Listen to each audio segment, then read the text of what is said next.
Zainal Abidin jatuh dalam keterpurukan beberapa tahun silam. Perusahaan tempat pekerjanya bangkrut dan harus memulangkan karyawan, termasuk dirinya. Dia tak mau larut dalam kesedihan begitu saja. Ia pun bangkit dan membuka usahanya sendiri, yakni Sandal Bandol.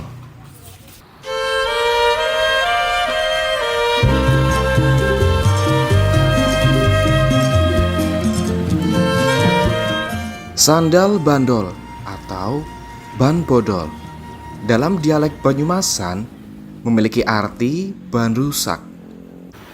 Memiliki nilai jual di tangan Zainal.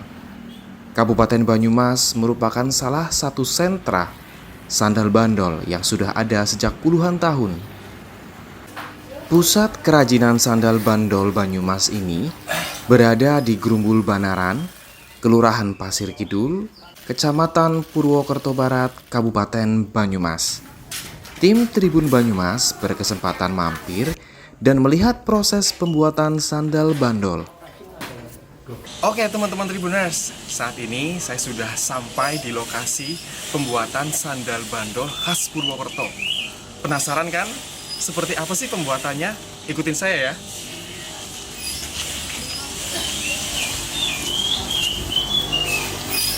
Assalamualaikum. Ya Pak, dari Jati. Alhamdulillah udah sampai Purwokerto. Ini saya penasaran sekali seperti apa, ingin melihat pembuatan sandal bandol yang katanya hanya ada di Purwokerto ya Pak ya? Iya.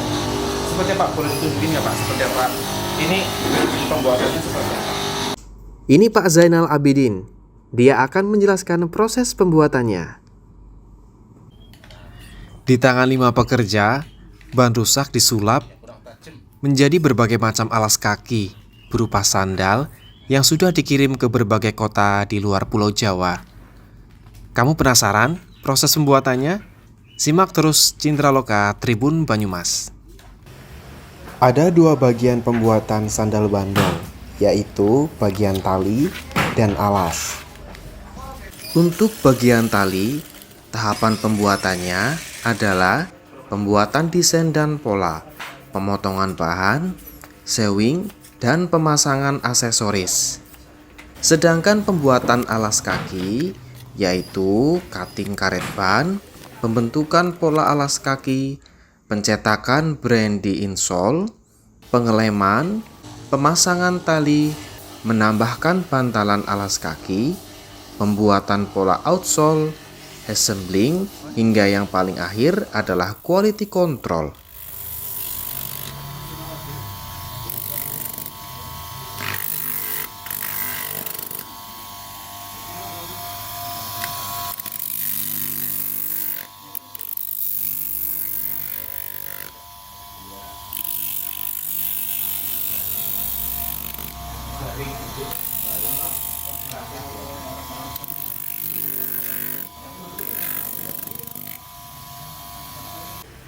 Pembuatan tali. Tahap pertama, membuat desain dan pola. Bahan dasar tali sandal adalah busa untuk memberikan kenyamanan di punggung kaki. Lembaran busa digunting sesuai pola, kemudian dijahit disatukan dengan aksesoris. Aksesoris atau hiasan tambahan biasanya menggunakan bahan kain. Setelah selesai, tali siap dipasang. Tahapan pertama membuat alas kaki, yakni cutting karet ban. Pak Zainal membeli ban bekas dengan harga per kilogram. 1 kilogram saat ini harganya 6.000. Harga tersebut sudah naik, yang sebelumnya hanya Rp4.000 per kilogram. Harga bahan baku yang terus naik juga menjadi tantangan untuk Pak Zainal. Dari proses pemotongan ini, terdapat bahan karet sisa. Sisa atau limbahnya tidak dibuang ya. Pak Zainal memiliki ide membuat limbah tersebut agar memiliki nilai ekonomi, yakni dijadikan tali pengikat yang biasanya dipakai untuk membawa barang di jok belakang sepeda motor.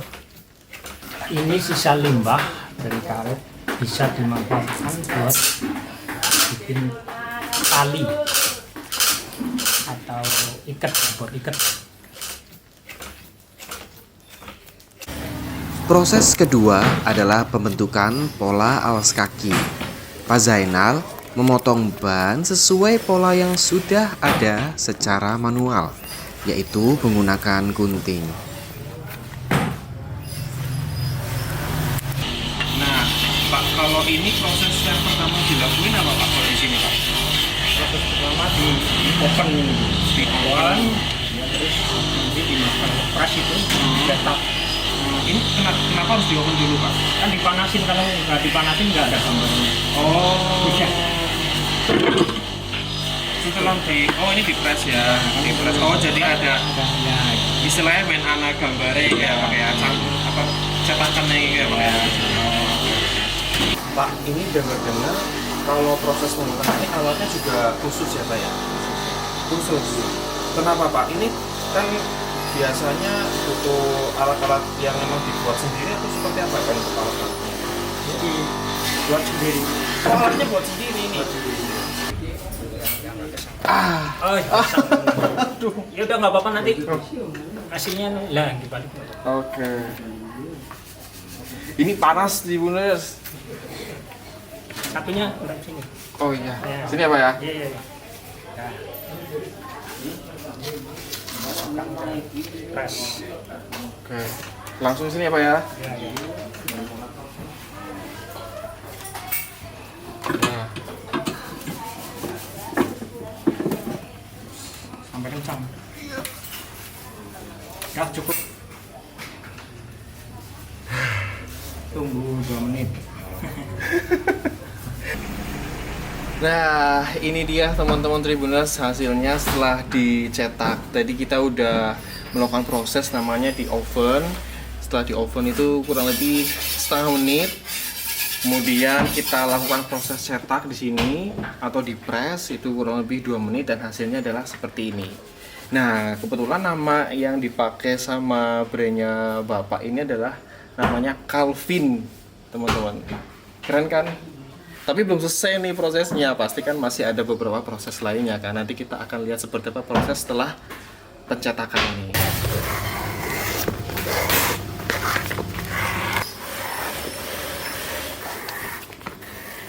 Mas, ini kalau boleh tahu ini prosesnya apa ini? Ini nyerut cetak.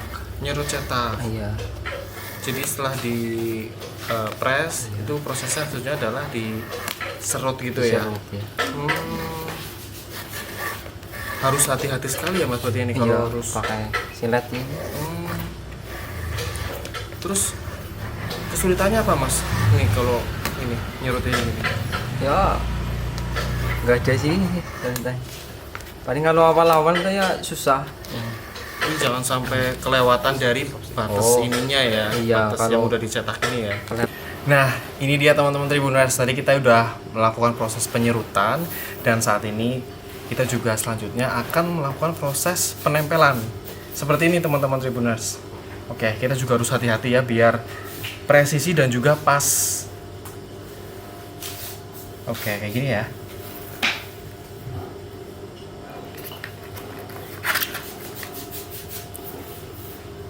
Oke.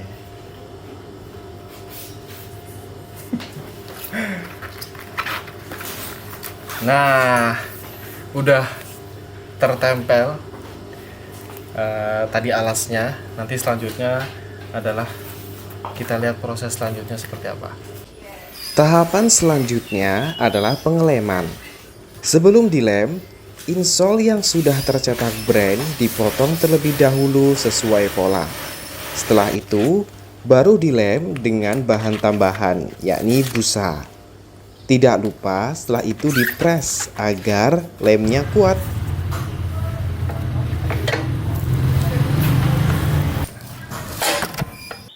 Oke, setelah selesai pada bagian insol, selanjutnya adalah pemasangan tali.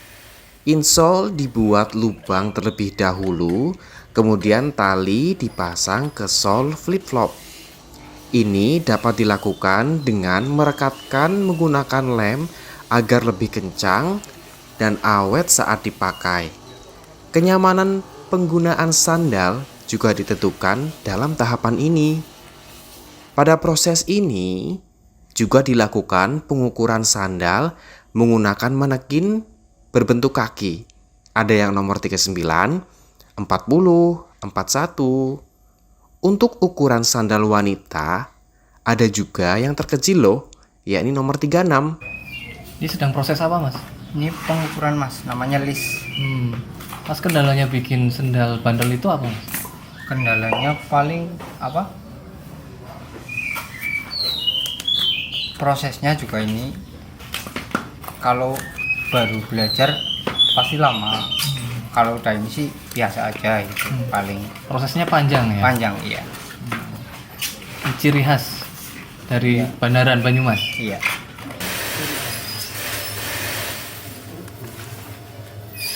Nah, ini dia teman-teman Tribuners. Ini tadi saya sudah melakukan proses yang namanya pemasangan selempang sandal. Seperti ini hasilnya. Tuh. Tapi ini belum selesai ya pastinya ya, karena nanti akan digabungkan juga dengan alas yang sudah kita buat tadi. Nah, teman-teman Tribuners, setelah melakukan pencocokan nomor alas kaki, pekerja lain biasanya menyiapkan komponen pelengkap, yakni bantalan alas kaki atau hak. Bahan bantalan ini menggunakan busa. Bantalan ini ditambahkan ke sol flip-flop untuk memberikan kenyamanan dan penyangga tambahan pada kaki.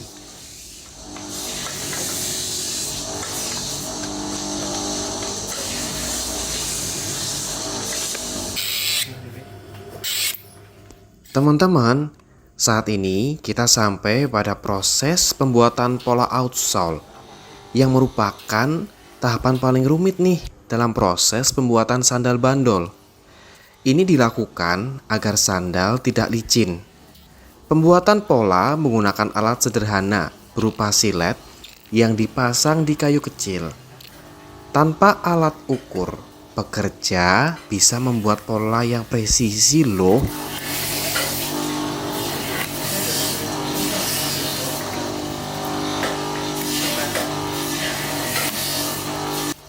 Ini saatnya proses assembling.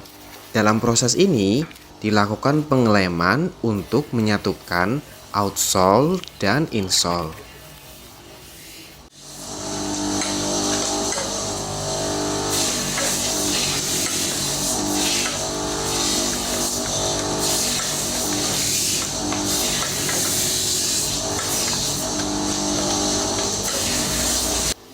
Lalu kita masuk ke quality control atau QC komponen. Sebelum dipasarkan, sandal bandol dicek dengan teliti oleh Pak Zainal agar sandal bisa nyaman saat dipakai. Mulai permukaan, kekuatan lem, outsole dan upper, presisi panjang sandal, kenyamanan cek, kualitas cek, presisi cek.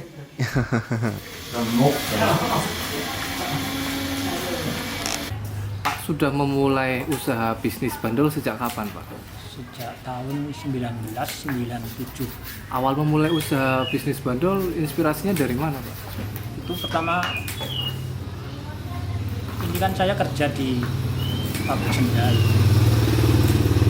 sampai 4 tahun, terus belum tikar, jadi saya bikin sendiri. Ini sandal bandel dijual kemana saja, Pak? Ya sampai ke luar Jawa, Sulawesi, NTB, gitu. Bentuknya macam-macam ya, Pak ya? Ya bentuknya macam-macam. Sekarang yang sedang diminati apa, Pak? Yang sedang diminati yang itu, yang model itu sandal apa dari Renda. Kalau harganya dari rentang berapa ke berapa? Harganya per kodi ada yang 300, ada yang 250. Per kode itu isinya 20 ya? 20. Kalau nanti ada konsumen atau warga yang ingin membeli satu pasangnya dari harga berapa ke harga berapa, Pak? Kalau ada yang ngejar itu harga Jualnya saya jualnya 20.000. Sekarang banyak penjual sandal bandol Pak di Banaran ini. Sekarang iya banyak. Kalau kendalanya apa Pak? Kendalanya bahan bakunya. Sandal bandol ini kelebihannya apa Pak dibandingkan sandal biasanya? Kelebihannya awet gitu dipakai. Awet, harganya terjangkau. Harganya terjangkau. Kalau bantuan pemerintah untuk UMKM sandal bandol saat ini seperti apa Pak? Kalau bantuan UMKM kayaknya belum ada Pak ya. Belum ada. Tapi diharapkan ada bantuan dari pemerintah Pak. Ya diharapkan mudah-mudahan. Inginnya bentuknya seperti apa Pak bantuan dari pemerintah? Ya ininya sih bentuknya uang buat modal gitu. Buat modal. Sebagai pengusaha UMKM, Pak Zainal memiliki tantangan dan kendala yang dihadapi selama ini, yakni pemasaran dan pembiayaan atau modal. Kendala tersebut yang membuat perajin sandal bandol kian menyusut, yang awalnya ada puluhan, kini bisa dihitung dengan jari. Dari segi pemasaran sandal bandol, Dekranasda Kabupaten Banyumas memiliki wahana untuk memamerkan sekaligus menjualnya di Gedung Pratista Harsa yang berada di Jalan Jenderal Sudirman, Purwokerto, Kabupaten Banyumas. Tepatnya di sebelah barat Lapas Narkoba Purwokerto. Di tempat ini, beragam produk kerajinan khas Banyumas ditampilkan. Perajin menitipkan produk di tempat strategis, yakni di dekat alun-alun Purwokerto. Sandal bandol memiliki space khusus di pojok ruangan. Di etalase, beragam model sandal bandol ditampilkan. Ada yang bentuk slop, ada yang jepit, dan sebagainya. Harganya pun bermacam-macam, mulai 35.000 hingga 80.000. Yang paling dicari dan dijual yakni sandal bandol capit, seharga 71.000.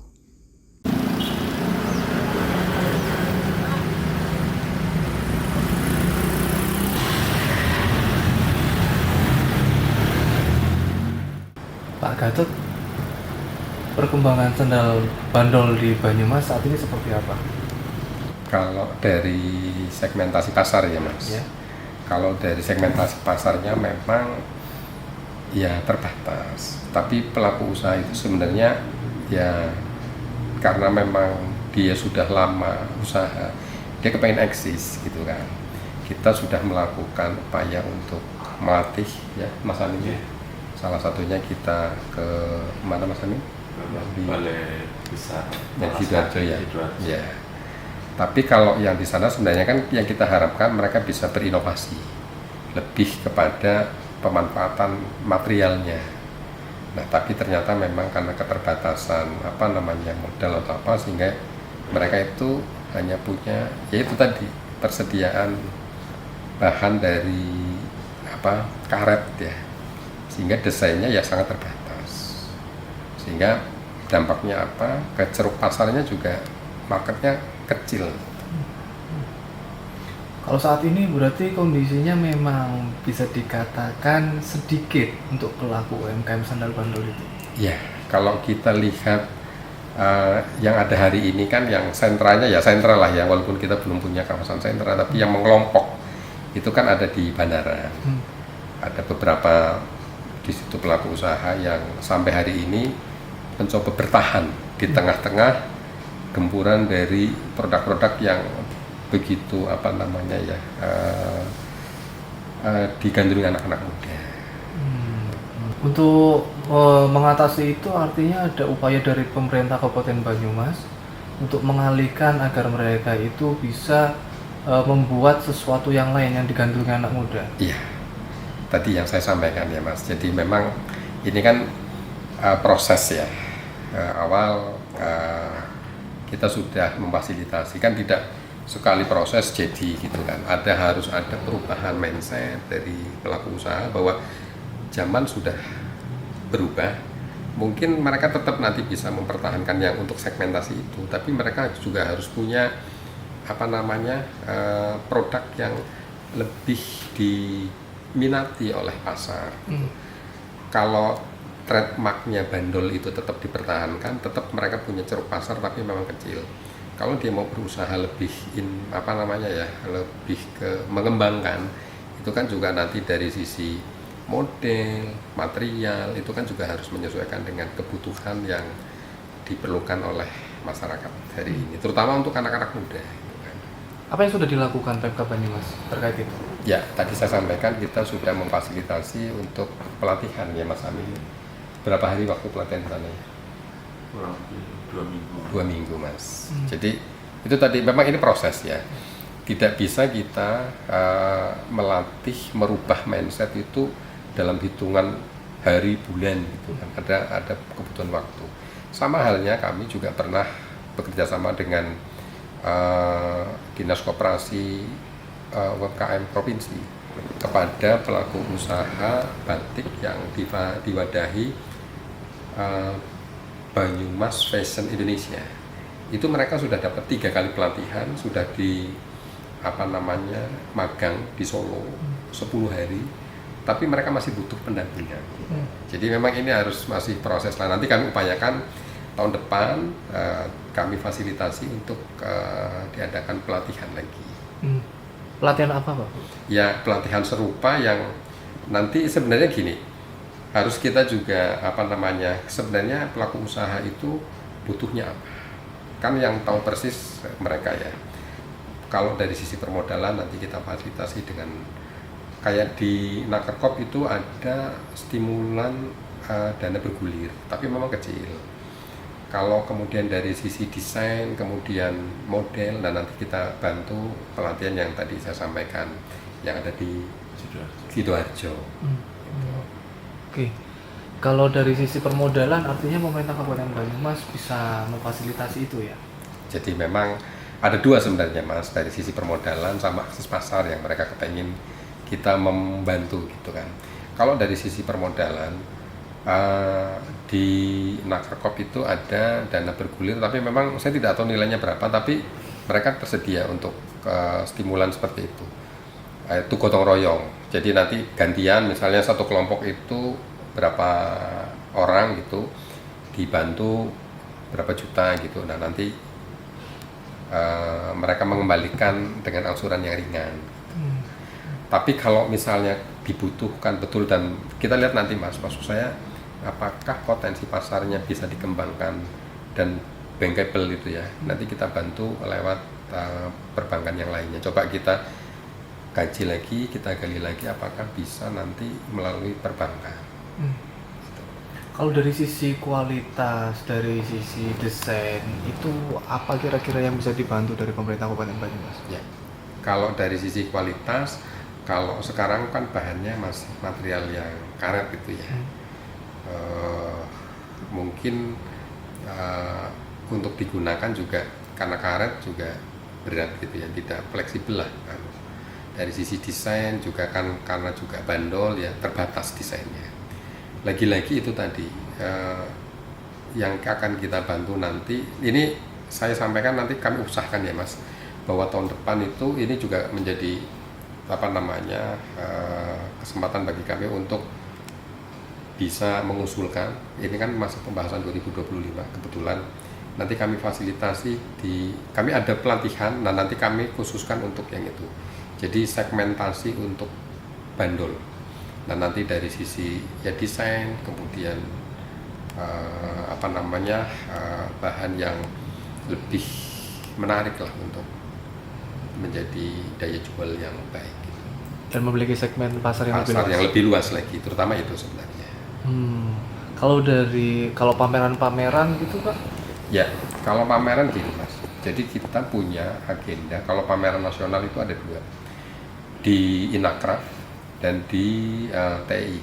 Inakraf memang kita belum mengkurasi teman-teman untuk ikut di Inakraf karena kita kemarin lebih berfokus kepada pertama batik, yang kedua kerajinan Mas Amin yang kita kirim kemarin.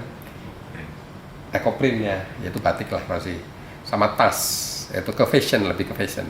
Jadi itu bisa masuk ke fashion Mas, sendal itu, tapi lagi-lagi modelnya harus mengikuti kan, ini yang jadi kendala kami. Paling kalau misalnya, karena di Inacraft itu lebih kepada bukan hanya dalam negeri, tapi kan bayarnya juga dari luar. Minat teman-teman dari luar itu ke Bandul itu memang, apakah memang kami yang kurang mempromosikan, tapi memang masih kecil sih. Bahkan berapa kali dijualan kita fasilitasi di toko-toko modern itu juga masih kecil lah intinya. Bisa dikatakan nanti perajin UMKM sandal Bandul akan berkurang atau akan punah, Ya, quote and quote ya. betul. Itu sama dengan penderes. Kalau kemudian nanti tidak ada yang meneruskan, sementara kelapa ganja yang tersedia juga minim, penderes juga akan. Itu sama kasusnya dengan pelaku usaha batik. Kalau batik Banyumas segmennya rendah, lama-lama hilang. Sama dengan Bandul. Bandul kalau segmentasinya kecil, pelaku usahanya lama-lama menyusut. Nah ini yang kita sayangkan, karena ini juga bisa jadi trademark Banyumas sebenarnya. Nah ini sebenarnya kalau kita mau ungkit promosinya, bahwa kita punya satu trademark yang bagus gitu, tradisional, itu kan tradisional ya, kita angkat dari kearifan lokalnya. Nah itu mungkin bisa. Nah ini yang belum kita gali Mas. Nanti coba kita gali bagaimana kita bisa mempromosikan brand Banyumas itu yang betul-betul itu merupakan budaya kearifan lokal, bisa kita angkat. Itu ya paling melalui event-event nanti yang ada nanti, coba kita angkat. Masalah selanjutnya yang dialami oleh Pak Zainal dan para pengrajin sandal Bandul di Kabupaten Banyumas adalah permodalan. Kami mendatangi Dinas Tenaga Kerja, Koperasi dan UMKM, dan tim Tribun Banyumas mendatangi Kepala Bidang UMKM Ani Widosari. Ibu, kalau kondisi UMKM di Kabupaten Banyumas saat ini seperti apa? Baik, kalau kondisi UMKM saat ini kita mempunyai UMKM itu sejumlah 89.553.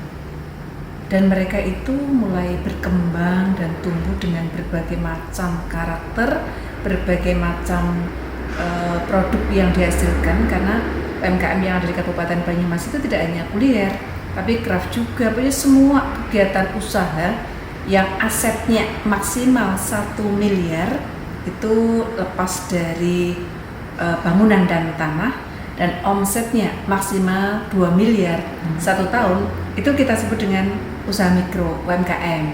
Karena untuk semua kabupaten di Indonesia itu hanya membidangi di usaha mikro saja. Kalau usaha kecil itu sudah ranahnya di provinsi. Terkait dengan permodalan, nah ini biasanya yang sering dialami oleh para pelaku UMKM. Biasanya mereka tidak berkembang karena nggak punya modal. Nah ini kami sedang melaksanakan atau ada yang namanya program peminjaman dana bergulir. Jadi dana bergulir ini bukan hibah, tapi ini murni dari anggaran pemerintah Kabupaten Banyumas yang dipinjamkan kepada para pelaku UMKM, tapi mereka berkelompok. Biar apa? Biar mudah kami memantaunya. Jadi mereka itu nanti satu kelompok terdiri 10 sampai 25 orang. Satu kelompok itu nanti berbagai macam produk, nggak masalah. Berbagai macam usaha tidak apa-apa. Jadi nanti mereka membentuk kelompok, ada ketuanya, ada bendaharanya. Kemudian mereka mengajukan proposal ke kami. Nah, biar tidak bingung, kami siapkan proposalnya, kami siapkan filenya, kami kirimkan, kami sosialisasikan ke semua kecamatan yang ada di Kabupaten Banyumas. Filenya kami kirim, mereka tinggal ngeprint, tinggal mengisi pakai pulpen. Setelah itu dijilid, kirim ke kami. Nah, setelah itu baru kami mengadakan verifikasi, terjadwal. Kami punya Pokja. Pokja itu terdiri tidak hanya dari Dinakerkop, tapi dari bidang hukum, dari Bapeda Litbang, dari perekonomian, semua kami libatkan. Kemudian verifikasi ke lapangan, kira-kira layak untuk mendapatkan bantuan, maka akan kami berikan bantuan yang namanya dana bergulir. Dan keuntungan dari dana bergulir ini, Bunganya kecil sekali dibandingkan perbankan, hanya 2% 1 tahun. Kecil sekali. Jadi kalau pinjam 3 juta itu hanya 60.000 1 tahun, bayangkan. Ini kan sangat-sangat membantu para pelaku UMKM. Nah, tahun pertama mereka lancar, bisa lanjut ke tahun kedua, ketiga, begitu seterusnya. Dan besarannya pun sesuai dengan kebutuhan masing-masing. Ada yang butuh 10 juta, kami berikan 10 juta. Ada yang 5 juta, kami berikan 5 juta. Jadi satu kelompok itu kan berbagai macam. Jadi tidak dapat kemudian dibagi rata, tidak, tapi sesuai dengan kebutuhan dan kemampuan mereka mengangsur. Jangka waktunya 1 tahun sampai 2 tahun.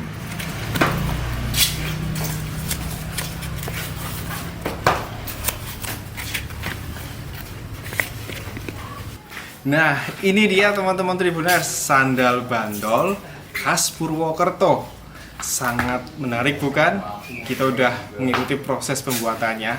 Sandal bandol ini selain menarik, harganya terjangkau dan juga cocok untuk oleh-oleh atau cenderamata teman-teman semua ketika berkunjung ke Purwokerto. Lihat, desainnya simple, bisa dipakai untuk hari-hari dan harganya juga terjangkau. Sangat menarik kan? Nah, ini dia sandal bandol khas Purwokerto. Saya Permata Putra Sejati, Hermawan Handaka dan Mamduh Adi melaporkan dari Purwokerto.